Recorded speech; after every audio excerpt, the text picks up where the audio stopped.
Civics Lesson 8 Market Around Us. Introduction. Market is a place having shops selling vegetables, clothes, stationery, etc.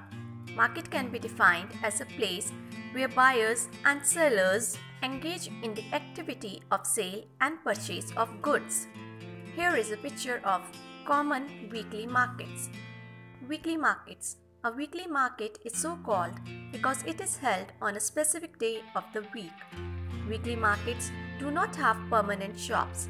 Traders set up shops for the day and then close them up in the evening. Then they might set up at a different place the next day. There are thousands of such markets in India. People come here for everyday requirements. Here is another picture of a weekly vegetable market. Advantages of weekly markets. Availability of many things. Most of things we need are available at one place. Whether you want vegetables, groceries or cloth items, utensils, all of them can be found here. It's a place where the people have a choice and a variety of goods. Next, cheaper rates. Many things in weekly markets are available at cheaper rates.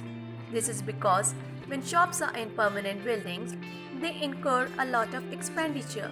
They have to pay rent, electricity, fees, tax, etc.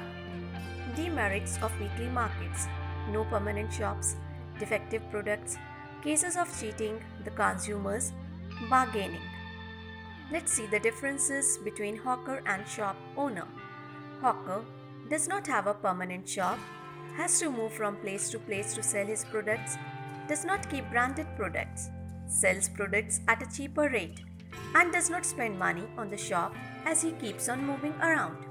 Shop owner has a permanent shop, does not have to move from place to place, people come to the shop, has branded and non-branded products, sells product at a costlier price, has to spend money on the maintenance of the shop, including paying electricity bills, cleaning, etc.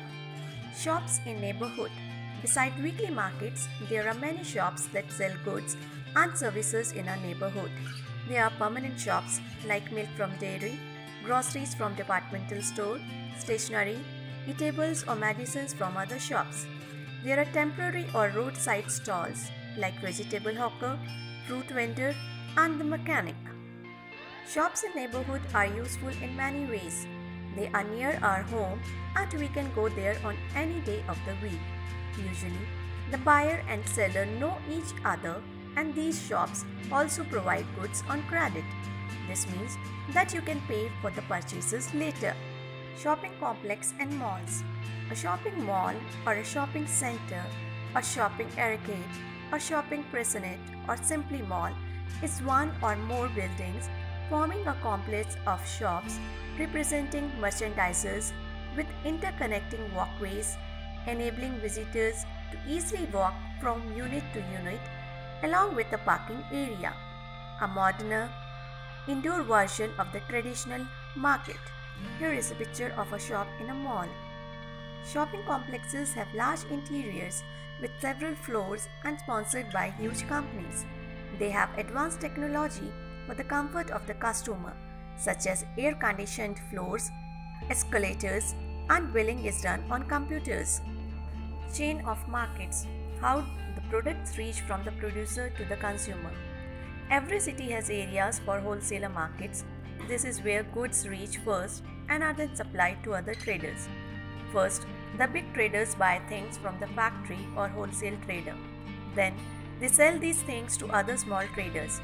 These small traders then sold these things to the shopkeeper, roadside hawker known as retailer, etc. Finally, the products or things reach the customer on purchasing them from the shop. Study this chain of markets. First comes the wholesaler, then big traders, then small traders, then retailers, those who are shopkeeper or hawker, etc. Then customer or consumer.